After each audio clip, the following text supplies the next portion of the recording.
It is just a huge honor for me to be in downtown Sydney talking to probably the most legendary dentist that I know in all of Sydney, Dr. David Dunn, the principal dentist of, how do you say it, Macquarie Street Dental? Macquarie. Macquarie. Yeah. What is Macquarie? Well, Macquarie was a governor of Australia, the first governor of Australia, here, or New South Wales. So Macquarie Street's been a famous street, and it's considered the premier medical street in Australia, frankly, and certainly Sydney. Yeah, Dr. David Dunn is committed to providing you with the highest standard of treatment and believes passionately in continued education and excellence throughout all aspects of his dentistry. After graduating in 1981 from the University of Sydney with a Bachelor of Dental Surgery with honors, he has practiced the latest techniques in dentistry over the past 30 years and frequently lectures both in Australia and overseas. Dr. Dunn was instrumental in the establishment of both the Osseointegration Society of New South Wales, being chairman of the inaugural committee, and later the Australasian Osseointegration Society. He has been a senior clinical associate at the University of Sydney, Faculty of Dentistry, and also been a faculty member for the teaching of the Diploma in Implant Dentistry, University of Sydney.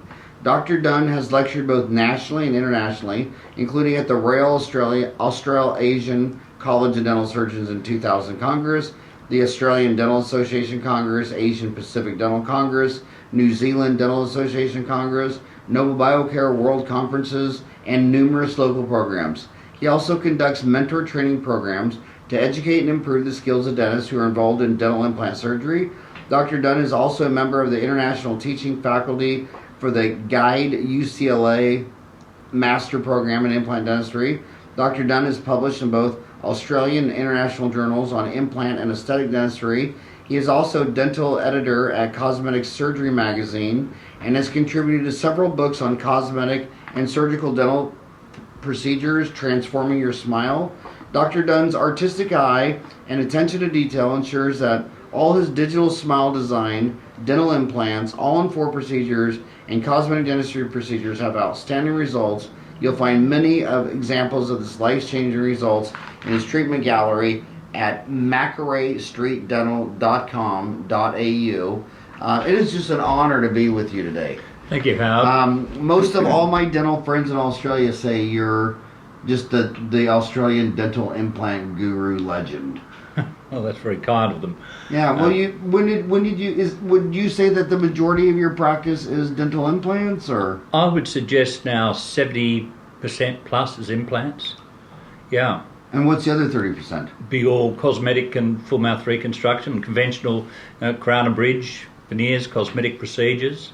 So that and implants, and often they're mixed in. So you started with the implant journey at the beginning. I mean, you knew Pierre Brandmark. Well, I did. I had the pleasure of knowing PI over many years, and my adventure started with Patrick Henry, who is probably been Australia's foremost prosthodontist and internationally recognised. And Patrick sent me Bronnemark's 10-year study on osseointegrated implants, because in those days, when I went through my undergraduate training, implants were a dirty word. Absolutely, and talk about that, because the millennials don't realize that. Yeah, well, we came out and only the shonks and charlatans of the profession were doing implants and using all different methodologies, different materials, blade implants, sapphires, chrome gold, yeah, all sorts, subperiosteals, all sorts of things, and with a high failure rate. And so when Patrick sent this study to me, I said, God, what's going on here? He said, read it, and I want you to get over and see P.I. Bronnemark. So in 1984, I just finished my Royal College exams, and I went over to spend time with P.I. and in Sweden? In Sweden, in Göteborg, so Gothenburg, Sweden, with Gunnar Carlson, a prosthodontist there, well-known prosthodontist, and PI, and that's where my journey started. And then I came back and did training under Patrick. And to give you an example, today implant teaching, we teach as a starting point a single tooth implant in generally a non-aesthetic zone and so forth. When I started, we had to produce 10 edentulous mandibles, and our first cases, 10 cases, were edentulous mandibles. And also there was quite a differentiation because restorative and surgical, and there was no crossover then. So it was a team approach in treatment. And then we've gone now to a single operator methodology. Today, most implants are placed that way. And now, for some reason I'm happy to talk to, I think we're going to be moving back to a team approach delivery system. Yeah. Because it's just too much knowledge to master placing and restoring, or why? No, because for most clinicians, to do surgery today, you've got to be able to do soft tissue and hard tissue grafting. You know, say, oh, we'll pick your cases, the easy cases. Well, what may look an easy case, you open it, and despite having cone beam scans and all of the wonderful diagnostic tools that we have today, software planning tools, still there's situations where we are surprised. And you've got to be able to respond to complications and situations like that. So you've got to be able to have good management of soft tissues and hard tissues and be able to do GBR grafting and so forth and have all of those materials on site. So you've got to have GBI grafting? Yeah, guided bone regeneration. So we've got different membranes. You've got resorbable membranes, collagen membranes. You've got PTFE, non-resorbable membranes with or without titanium frameworks. And you've got to have tacks and pins and different bone grafting materials. And you've got to have PRF perhaps, plate-rich fibrin, so trying to improve wound. So you've got a lot of technologies just in the surgical side of things. Then you're having to run multiple implant systems and have a range of implants. Then you've got to have staff right up to pace in being able to work together efficiently. So you pull all of these factors together. You've got then ideally you'd have a cone beam scanner in your facility. You've got intraoral scanners. You've got software programs that you must be very familiar with and be using all the time. So if you're only doing a few cases, you know, a week or a month, it's just not going to work out that you can provide cutting edge implant dentistry or what's contemporarily needed, and patients are demanding higher and higher quality of care. Their expectations have gone up a lot higher. So the old, you know, well, you've got a tooth and it's functional, just doesn't cut it for most people. So the pressure's gone on performance. We're seeing higher litigation, certainly here in Australia. We've seen different insurance companies now responding to that by, if you're doing implants, the premiums are going up. So you put all those factors together, and I think what we're going to find is for most practitioners, unless they're very surgically committed and they've got the patient population or a referral base to justify doing the number of cases, that they're going to work in a team methodology with a surgeon that they trust. And again, with the digital technologies we've got available today, that can work very smoothly, even though the patient is between different offices. There'll be a surgeon servicing his referral base back to that team approach, and the restorative dentist will be a restorative dentist without the surgery there. It seems like a lot of young kids come out of school and their goal is to be a super dentist. They want to master implants and bone grafting and endo and cosmetics and sleep apnea and Invisalign. Yeah. And all these things. And I'm like, do you believe that a dentist can be a superwoman, Wonder Woman dentist and master everything in dentistry? Yeah, in Australia we've got a saying, or probably international, jack of all trades, master of none. You can't be everything to everybody, and you need to be able to focus on those areas where you've got higher learning and higher experience, you've been mentored well, and certainly we have seen that trend towards the weekend warriors. They do a 2-day course and off they then start on Monday, then experimenting sadly with their patients. And the all on four in the application of that protocol, we're seeing, frankly, bastardised too, with people not following protocols as an example of that. And I'm sure endodontics is the same and so forth, rotary file techniques, and they go into a course and off they hop into it. I want to go back to when I started. When I was in dental school from 83 to 87, the instructors would openly trash talk the one oral surgeon placing implants, the butcher, the barbarian. I remember I opened up in 87, there was a guy across the street from me that was placing implants, and what's really sad about that is a lot of those early pioneers, the first implant case that failed and showed up before the local state board, they take their license away. Remember that, because a lot of these times you're seeing these new ways of thinking and you automatically judgmental, throw them under a bus, and a lot of these guys are just pioneers. Yeah. And it was kind of sad. But today that's not the case, in that we have very well established protocols. Yeah. And some good evidence base for those protocols. So where people need to be thrown under the bus is working outside their level of experience and knowledge, and taking on cases that are beyond them. And the trouble is, with the economics of dentistry being quite tight, it's very hard, and for young practitioners I can really appreciate this, that they're not wanting to refer out. In the old days there was a much more accepted referral basis in treatment, that you'd handle what you felt comfortable with and refer out. Well, today they'd rather go on YouTube and look at a video how to do crown lengthening and have a crack at that rather than refer to the periodontist. Now, please, I'm not meaning to suggest that they are incapable with appropriate training of doing that procedure, but with appropriate training and commensurate with their level of experience and knowledge too. I want to ask you some controversial questions in implant dentistry. Please, sure. It seems like how many implants do you think you've placed in your life? What would you guess? We place around 500 a year, so... 500 a year? Yeah. So 500 a year? Yeah. So how many do you think you might have placed in your lifetime? Well, thousands and thousands of them. Thousands. It seems like the people who place thousands and thousands and thousands don't use surgical guides. But the people who have placed under 100 are convinced you have to have a surgical guide.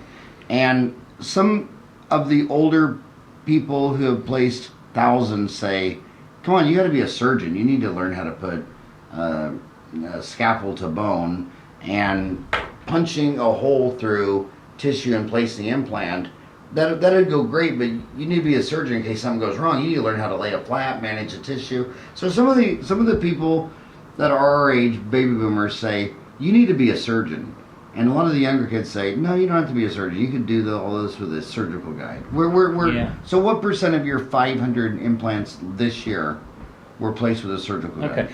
Before I answer that, let me take you back, because I was very involved in early days using CAT scans and software programs in trying to get better placement of implants. Now, I suggested earlier, in the old days there was that team approach, and at the start it was predominated by, or the majority of places were oral surgeons, and success was getting an implant in bone, and for the surgeon that was success.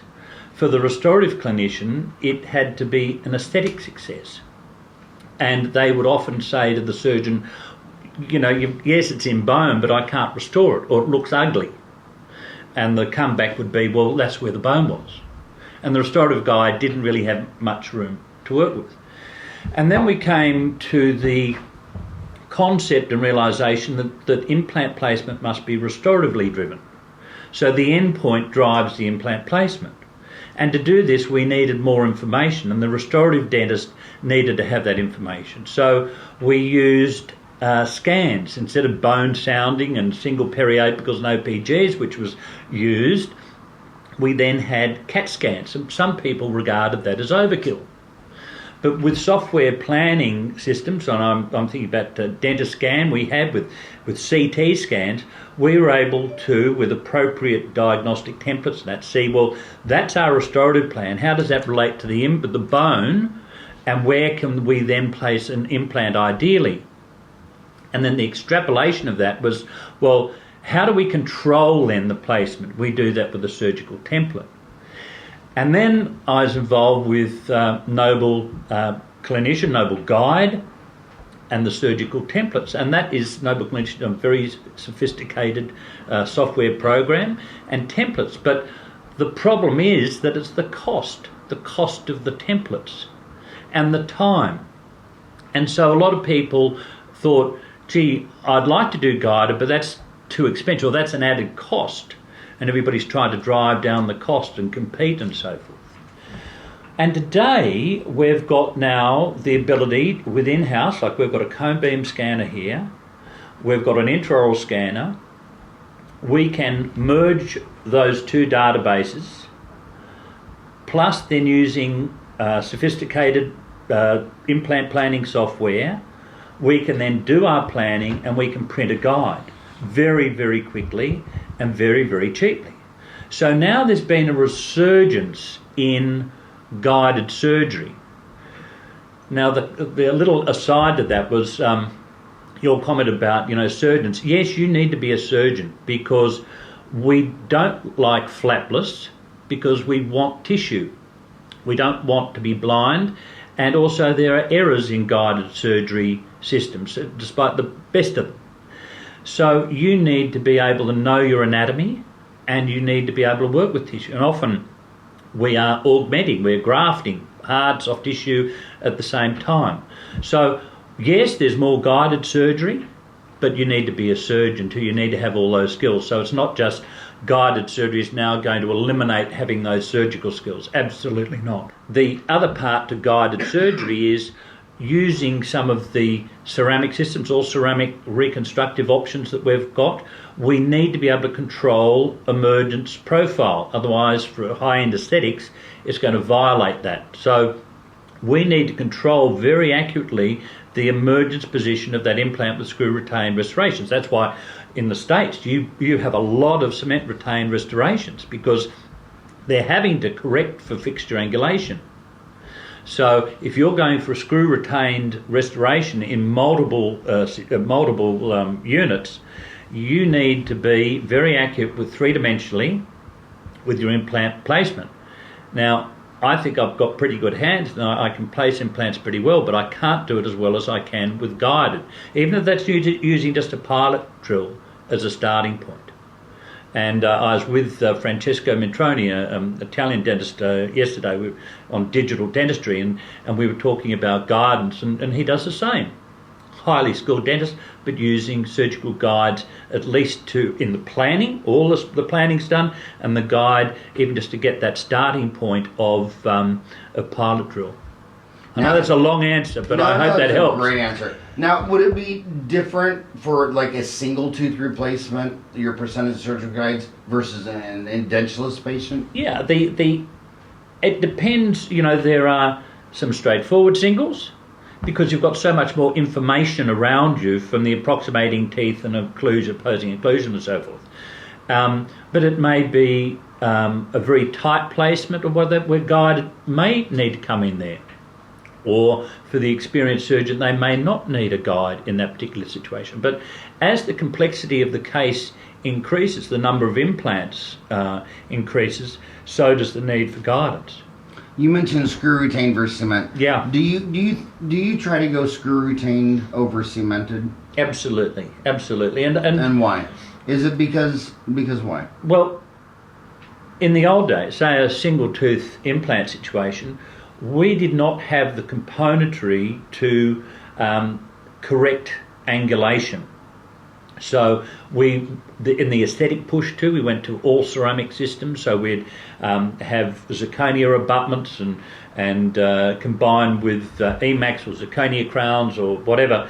And so we couldn't correct the angulation, say such as the anterior maxilla, the angle of the crown is offset to the root angle, so there's very few that with appropriate implant placement you can get a screw retained out of that situation. So often we are having to correct, and the only way we could correct was a custom abutment and a cement-on crown. Now the literature is replete with data on the incidence of complications, soft tissue complications, mucositis and peri-implantitis associated with cement-on restorations. And again, as the case becomes more complex, you've got not only that issue, but, well, what happens if they fracture or chip some porcelain or something like that? So you lose retrievability as well. So it does, though, up the ante on accurate three-dimensional fixture placement or implant placement. You just mentioned twice in that answer zirconium abutments. Yeah. Now there's zirconium implants. Yeah. Do you like any of the porcelain zirconium implants? I've got no experience with the zirconia implants. I still regard them as experimental. We do not have the long-term data on those implants at the moment to justify my book their use. So, but I'm open-minded and I look with interest. So, if somebody was listening to you right now and they were just got out of school, is there a single implant system that could do all cases, or someone like yourself? What implant systems do you use, and do you have to use more than one system to do all the cases that you see, or there are many implant systems, popular implant systems out there today that, frankly, you could be very comfortable using. I use a lot of Nobel, I use a lot of Straumann, I use a lot of Astra. They're probably the three that I use, and we referred some others I've got to place as well. But a practitioner starting out needs to be able to get very familiar with one system. And so I would suggest that they would investigate those top three that I mentioned and go with one of those, because not only that is that you're treating a patient for life, and you want an implant company that is there for life and will support and back their componentry. And if something fractures or you need a replacement, whatever, they're there for you. And today we've got hundreds and hundreds of different implant companies, a lot of clones, look-alike type products, and here today, gone tomorrow. Trying to identify, one of our big issues is we've got patients coming from around the world or whatever, and they've come with this implant, trying to identify the implant and find compatibility in components, like they've fractured an abutment screw. It's a nightmare. I read that 40% of Australians were not even born in Australia. Yeah, we are a multi. So you're probably seeing implants from every corner of the earth. Yeah. So does same line of questioning, CBCT, are they all the same, or which one do you use? Did you just use one? Did you have to use? I noticed right outside your office, next to you is a radiologist. Is a radiologist. Yeah. So did you even have to buy a CBCT? Yeah, that's a good question. Because they have one down the street from you. So let's think about that, because that radiologist has been there for years and years and years, and in the old days they did my CT scans. But so a patient comes in and is referred in, or they've come in on for friends referral, whatever, for an implant consultation. Now there's only so much information I can obtain from that, so I've got to write them a referral. They've then got to go down and make a time to see the radiologist. Radiologists are, excuse the description, but they're like, a cattle truck. So, they push them in. There's not a great personal sort of. They're generally one-off type relationships. There's not a high personal care and all the rest and management. So it's a very depersonalising thing. So the patients are waiting in the you next sort of thing. They're scanned. Yes, we'll send that to your doctor sort of thing. So they go away, and then they finally get a consultation. So they're coming back now, and they've got the scan, and then we can complete the consult. So that's required the patient having 3 appointments, and often in a situation where it's not that nice for them. And people's time is so important today. So we have our own cone beam scan, and it is just one of the most wonderful tools. I don't think I'd practice without it. And so we're able to do a consult. We've got the information we need, and we can put it straight into our software programs, and off we go. What CBCT did you use? Okay, so we have a NewTom, the latest NewTom, which they were the developers of CBCT. NewTom, N-E-W? NewTom, N-E-W-T-O-M. and Who I'm makes that? Italian. Italian? Yeah. Italian New Tom. We're in Italy. Yeah, in Italy. But where? I don't frankly know where they are, but there's inliners, people that we get looked after out here, and they've been fantastic in their support, which is another important thing. Inline's another CBC? No, inline are the people that service that out here and market and service it, and that's a very important part. I mean, you've got to have a high quality CBCT. You've got to have low exposure. Can you send me that link, Ryan? Yeah. So low exposure, high quality CT, able to import easily into software programs that you can utilise like your DICOM data. Now, So an open source. such as the Siemens, the Sirona Galileos is very restrictive. It's not a DICOM system. And, you can't import that easily. And so you need their reader. Dentsply Sirona. Yeah. They're Galileos. Yes, the Galileos. So you're restricted to their software platform there. So there are many good, there's ICAT, there's some of the Plan Meccas, the New Tom. There's numerous good CBCTs out there. I'm not saying there's only one. There's numerous that you could use. But from my investigation, when I looked at all of the criteria from footprint, radiation exposure, time of exposure, because even the time is a critical factor because you don't want patients moving. So time of exposure, ability to move into software, support. Some of these are just being supported by dental marketing companies or suppliers that are selling composite resin and other bits of equipment and so forth, so they're not as specialised, whereas Inline is supporting only that radiological machinery. So support is a very important issue. If we have a problem, I want them there straight away and get up and going again. I wouldn't work without a CBCT. Is it raining outside? Beg your pardon? It should be, but I don't know. It says 20%, just take 20%. It kind of sounds like it's raining. Yeah. This is really neat. This is the first dental office I've been in where you actually have a camera on all the rooms. Is that just so you know the flow? Is it security or just management? Both. I can see what's going on in any surgery, any part of the office, any part of the facility. It's also on at all times, so even when we're not here overnight, if we had a break-in or whatever, it's all recorded. Nice. That's interesting. So he's got a big screen TV with 3, 6, 9, 12, 11 pictures. So every operatory, waiting room, everything's being recorded around the clock. But yeah, you can sit here and know when your next patient is, and I can see is anybody waiting or what's happening. Yeah. You talked about intraoral scanners. Yeah. What intraoral scanner did you go with, and what? I went with the Trios, the three-shaped Trios. Three-shaped Trios out of Copenhagen, Denmark. Yep. And why did you go with them, and what do you do with three-shaped Trios? Okay, so the digital world in dentistry, in both conventional and implant dentistry, is an exciting space at the moment.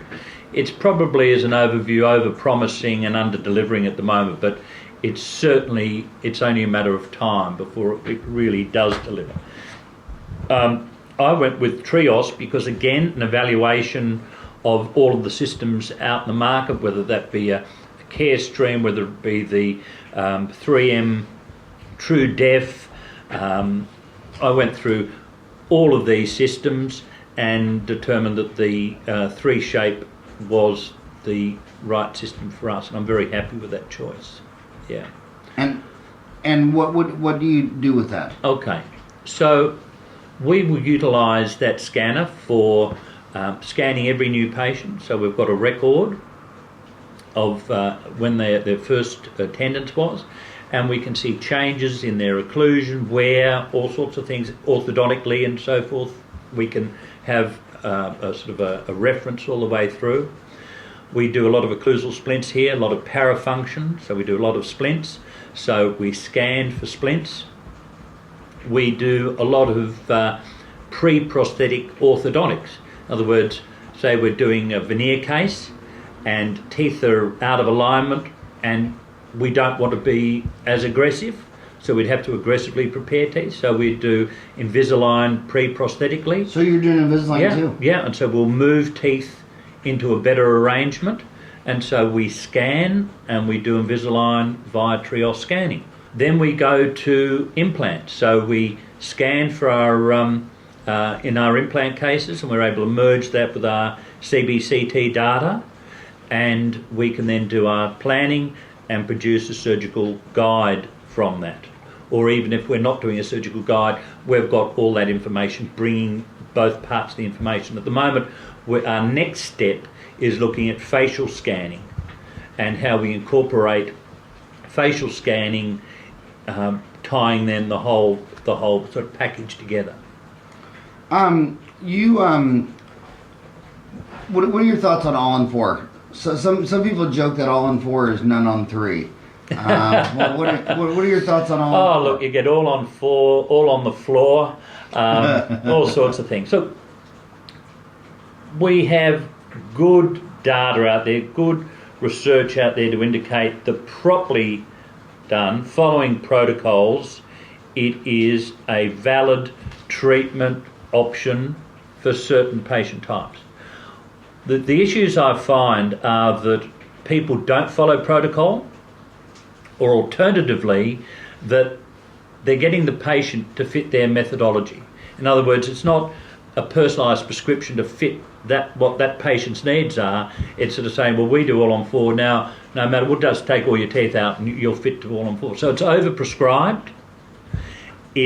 Many don't follow protocol with it, and they're my big concerns. But properly undertaken, it is a very good and very valid treatment option. And for a group of patients, either the edentulous patient that is struggling with dentures or other reasons that would like to have fixed, the dental phobic that rarely goes to see the dentist only in times of need, they get out of pain and then they're off again. And we're seeing these baby boomers, a select percentage of them, where they've got debilitated dentitions, whether it be iatrogenic, trauma, neglect, whatever you like, and they want to go transition from where they are now to fixed restorations without an interim denture phase. Their greatest fear is to have a denture, and so they want to be able to get into a fixed prosthesis and have the advantage of that quickly. And they don't want surgery, or if they have surgery, it's like one procedure and it's quick and it's done. And then you've got another group of patients economically driven. Now, doing full mouth reconstructions, that's fantastic, but they're costing in excess of $100,000. You've got endo, you've got peri, you've got the crown and bridge, and you've got some implants here and so forth. And you say, well, we can rebuild your mouth, we're going to open the vertical dimension, we're going to do some orthodontics and so forth, and it's over $100,000. Now, for a select percentage of patients, they go, well, that's fantastic, and off we go. But many would say, I just can't afford that. So where do they go? Where do these patients go? So they're patched up with amalgam and composite resin and some failing endos and some perio issues and a whole mishmash of treatment approaches just to sort of keep them going. And again, the all-on-4 offers those patients aesthetics, function, minimum maintenance needs, and with good long-term prognosis. So all-on-4 is a good modality for the right patient and with the right people doing it. Are you using any CAD-CAM technology? Yeah, we use a lot of CAD-CAM technology. In the office? No, I don't think doing CAD, we trialled it all here and so forth, but it doesn't. I need to be in the clinic, not in the lab. I've got the best of ceramists and lab support, so I believe in efficiency. The efficiencies of it don't justify having it in my practice in-house. So again, with digital, if we're doing a digital workflow, that can be electronically sent straight to them and they can do all of the laboratory procedures. And generally with better and bigger sort of milling machines and so forth.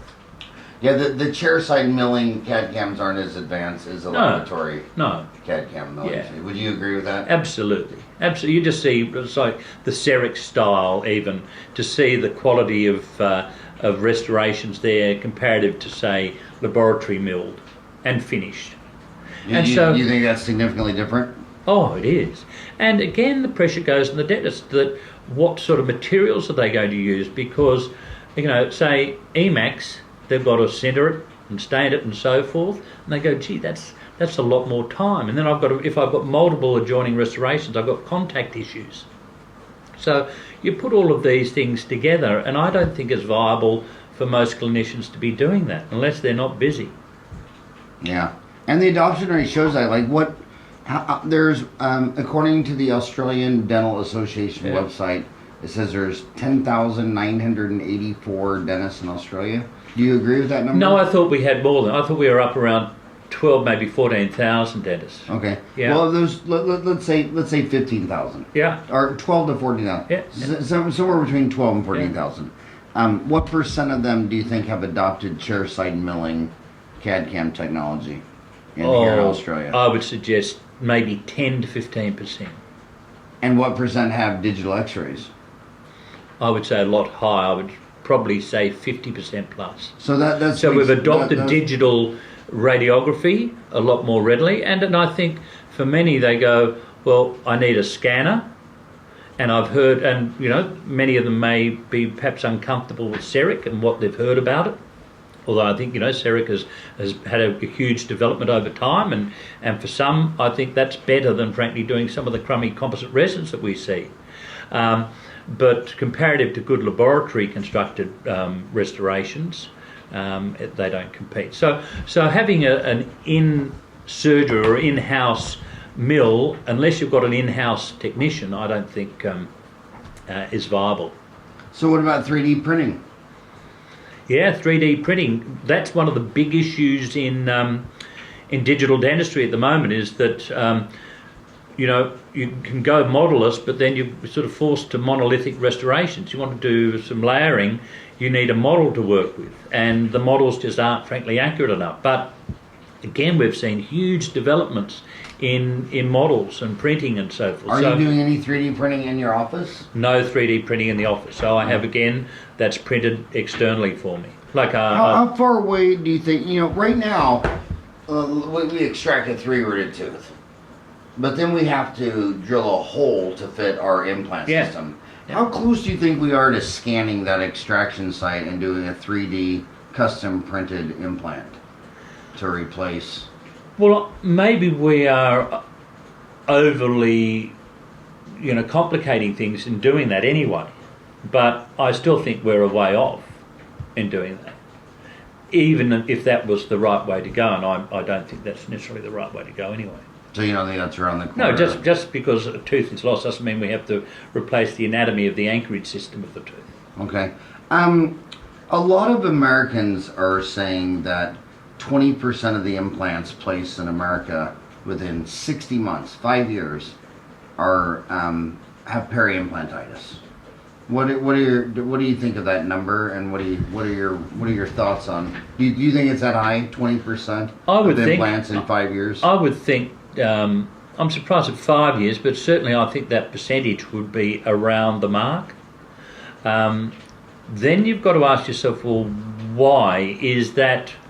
Implants, or are there other factors? And to me, the peri-implantitis percentage is high, but it's artificially high basically due to some iatrogenic factors in placement, or cement on systems and people leaving cement there, or huge flanges and non-cleansable areas around prosthetic design and so forth.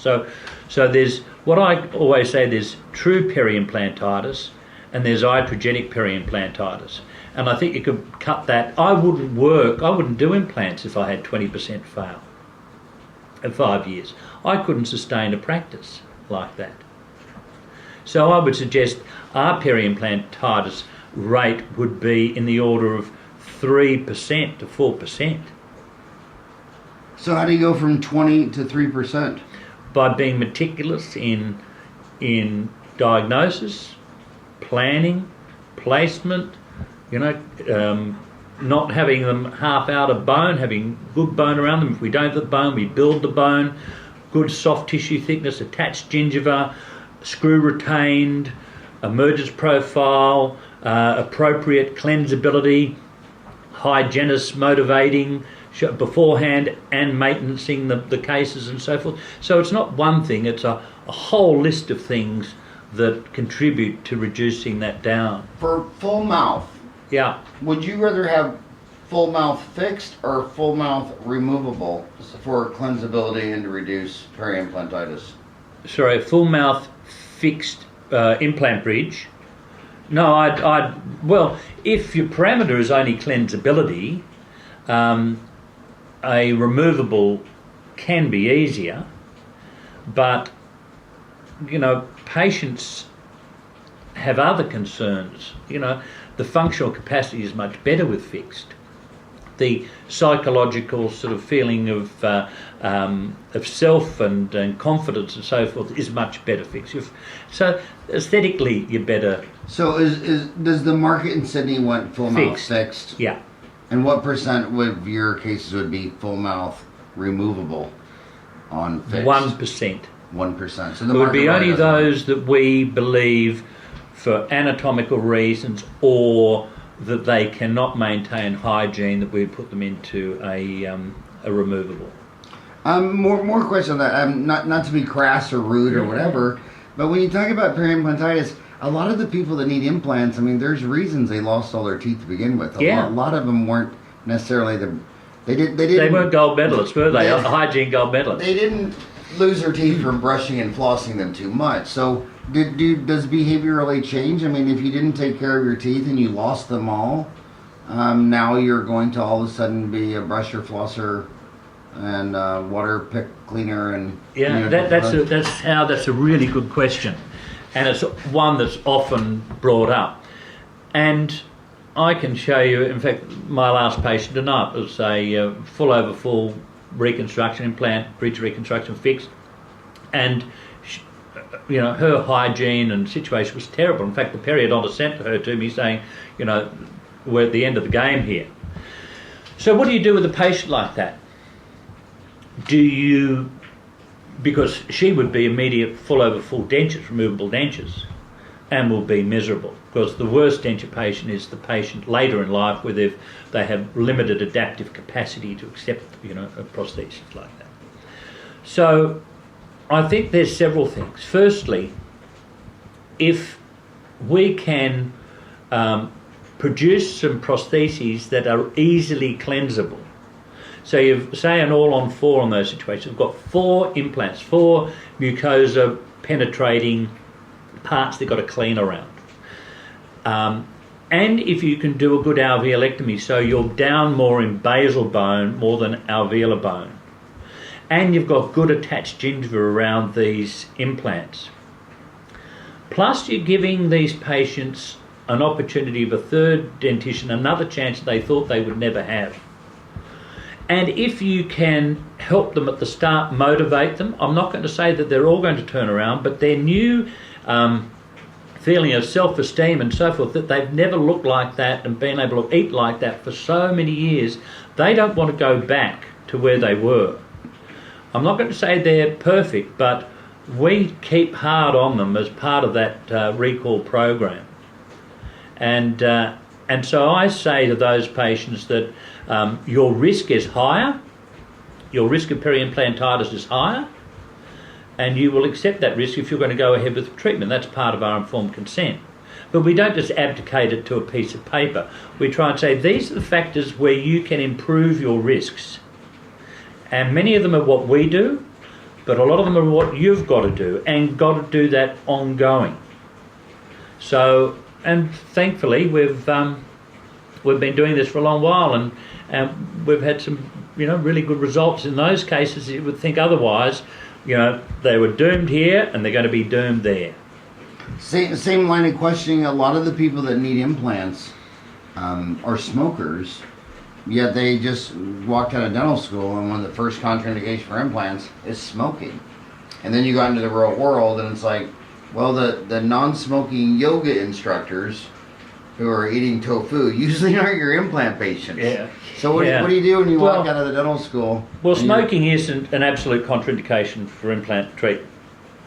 Okay, point 1. in poor quality bone, it is a factor of increased risk. Now, to me, our bigger concerns is parafunction with patients.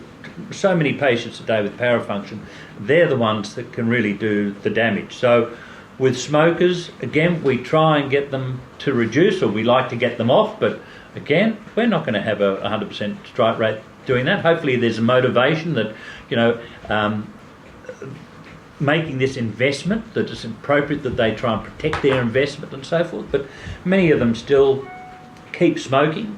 But again, if we design our prostheses properly, they're going through our hygiene and maintenance protocols, and we can stick them with it, then we can ameliorate that risk. We can handle that risk for most of them. So we don't go and see a huge difference in implant failure rate with smokers. In Dental Town, we had to separate the children on the playground under implants between implantology and mini implants, because anytime someone posted a mini implant, we also had to separate it on CIRAC, CAD-CAM, and Plan Mecca E4D. Yes. Because whenever someone would post a case, ours the is other better. team, Yeah. well, you should have bought this, and then we had to go in there and say, look, they've already bought their CAD-CAM machine, so it doesn't add any value to go in and say they're not asking. They're asking about help with their current situation. Yeah. But there seems to be a lot of dentists who are adamant that mini implants have their place, and a lot of implantologists say there's no place for mini implants. Yeah. What is your belief on mini implants? Okay. Firstly, let me say that I have very limited experience with mini implants. My only comments are that the only mini implants we've ever placed were, again, as I identified, those patients wanting to avoid a denture. One of the treatment approaches, Nobel Biocare brought out these mini implants with sleeves that we used because we were using it like a two-stage protocol in those days. We placed mini implants to support a fixed prosthesis, but they were then removed and when we loaded the final implant. So that's the only experience I've had with mini implants. However, sadly we do a lot of medico-legal work, and I've seen a lot of failure rates with mini implants. And perhaps that's not so much as the case that the implant is the issue, but the case selection. People are using mini implants because there's so little bone, or they're thin ridges, or they're really sort of edgy cases that perhaps they're not comfortable in going ahead and doing grafting or doing other procedures which should have been done. So perhaps mini implants are getting a bad rap, not so much because the implant is not viable, but because they're being put in high-risk cases and failing. When you see these legal cases, what are some of the common mistakes? How could dentists stay out of this trouble? I mean, why are implant cases going to court? Yeah, look, there are so many ranges. The worst thing is implant placement. So the implants are all sorts of placement and angles. They're too close together. The angles are basically unrestorable, or it's compromising hygiene. The prosthetic design, they've got huge ridge laps in prosthetic design, no concept of occlusion, no concept of controlling cantilevers, so they've got huge cantilevers, they've got fractures through substructures and so forth. So like most things, whether it be conventional dentistry or implant dentistry, the failure occurs at the start. Lack of diagnosis and treatment planning. That's the first part. And then the second part is then in the technical placement of the implants and knowing how to place them and respecting the protocols that are established. There's a lot of people saying that whenever these young dentists extract a single tooth, that they should be bone grafting that. There's all kinds of bone grafting technologies. What would you say to a 25-year-old dentist just walked out of school and she's wondering, I just pulled a first molar on Mrs. Jones. Should I have put something in that socket? Well, that depends upon what your intended treatment of that space is going to be. And what the patient's needs and wants and financial capacities are, because if you're going to do socket preservation, that is trying to maintain the ridge for future implant placement. If you're going to be doing, say, a fixed bridge or a partial denture, your need to do that is going to be completely different. Or if the patient is looking for, a cheaper solution or the lowest cost solution, that's going to influence things. If you're wanting to achieve, how can I maintain the three-dimensional volume of this ridge as best I possibly can, then yes, you're going to do socket preservation procedures, GBR procedures, and you're going to have the skills and tools to be able to do that. So if you are going to go down that road, yes, you need to learn those skills. And that's not rocket science. That's a pretty good starting point. You've been so generous with your time. You're amazing. We lost two of the greatest implantologists in the last 2 years. So we lost Dr. Brandmark. Yeah. And we lost Carl Misch. What are your RIP thoughts on Brandmark and Misch? Well, I've heard Carl. I'll start with Carl. I've heard him many a time and read many of his books and articles and so forth. And he was a great thinker and a very good clinician. But I think, and it's been a great loss to the profession. Bronnemark, though, I think stands the god of implantology. I mean, to have identified and developed that whole concept of osseointegration, to have established the science with multi-centre studies and shared that with the world. And then what Bronnemark said is, how can I bring this to the people? How can we make this simpler, cheaper, less surgical procedures and so forth? And he pioneered, he was always looking for, say, the zygomatic implant, and then maxillofacial application of implants, and then his other orthopaedic areas. So, Bronnemark stands head and tails above any other clinician and researcher in my book. And I knew him, and he had a great sense of humour, but he was always inquiring, how can we do this better, simpler, faster, cheaper, and bring it to the people? How could he improve quality of life? And I'll never forget that slide he used to show. He said, nobody deserves to die with their teeth in a glass beside them. And it was all about quality of life for PI and how his contribution could improve their quality of life. So he was a very, very special human being. Do you know his son is an orthopedic surgeon in San Francisco? Yeah, I know. I don't know him, but yes. Yeah, Ryan, we need to get him on the show. Yeah. He's, we should do that. I've only got you for a couple more minutes. Why, if someone said to you, what are the top 3 or 4 or 5 reasons implants fail? What would you say the top 5 reasons implants fail are? Well, there's 2 parts of failure. There's a biological failure. In other words, the implant fails to integrate. All poorly placed implants integrate. When they're at the wrong angulation, they're coming out horizontally, they will integrate for sure. So biological failure of implants today is very, very rare. Okay, you've got to be a real klutz or poor patient selection or whatever to have a failure. It happens so rarely.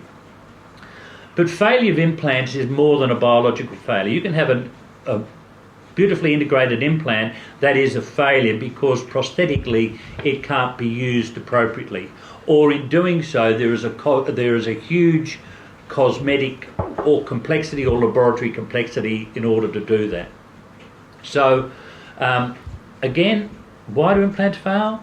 Lack of diagnosis and treatment planning, and people placing implants without building the site, without having bone grafting or soft tissue grafting, because soft tissue is the biggest giveaway aesthetically around implants.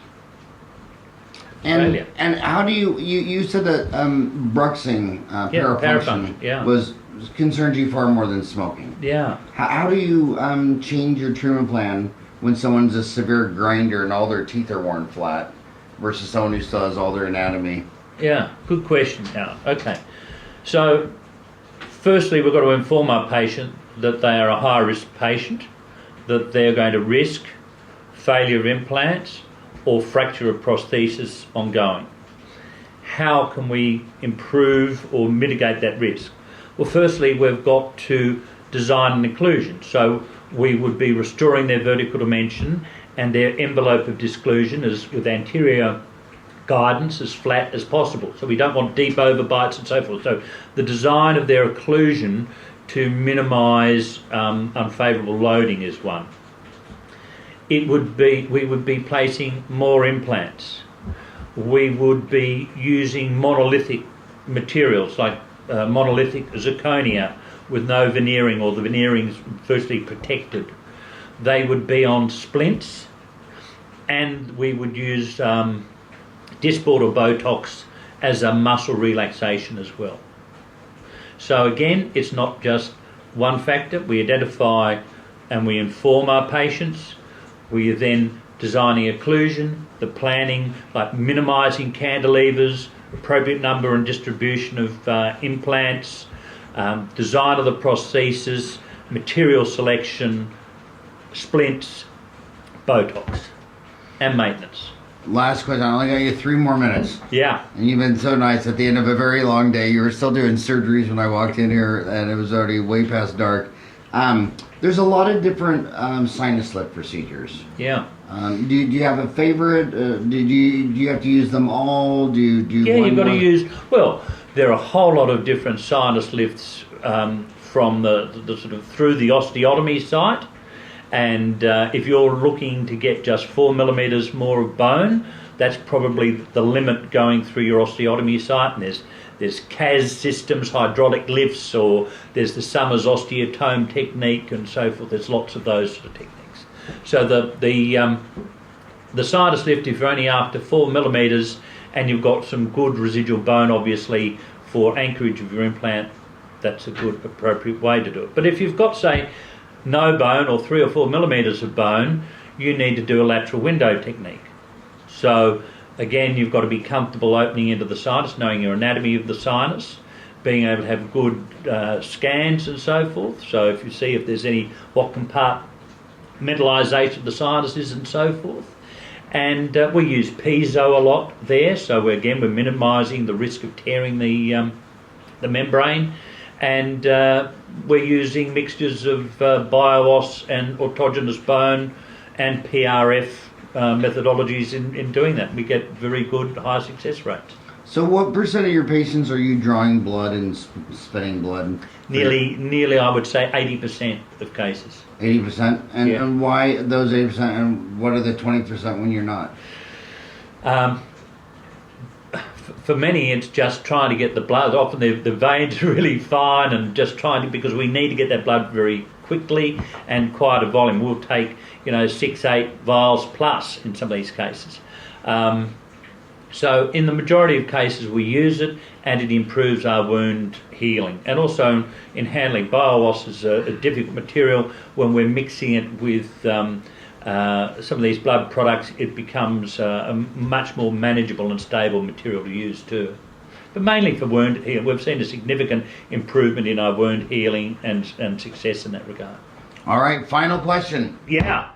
Would you ever honor us? You lecture all around the world. Would you ever honor us with an online lecture on dental implants? Yeah, sure, Howard. I've done some for Dental Ed, which is I think that goes internationally and so forth. That's with Emmanuel. Yeah, Emmanuel. Yeah. Emmanuel Cooper. Yeah, Emmanuel does a very good job and presenting online material around the world, and I've done lectures for him, and we'll see if we can do something for him. That would add a lot of prestige to our website. You're very kind. No, I've been coming down here since 1990, and all my Australian friends think you are the leading authority of implant dentistry in the land down under. Thank you. So my final question should be, have you ever placed an implant on a kangaroo? They don't stay still for long enough for me. Not fast enough. It was a huge honor. Thanks for going Great. to dinner with us last night. Yeah, thank you, And Howard. thanks for doing this tonight. Thank you. And you have a great rest of your trip down under, and we'll look forward, and Ryan, we'll look forward to seeing you next time you're down. All right. Okay. Thank you very much.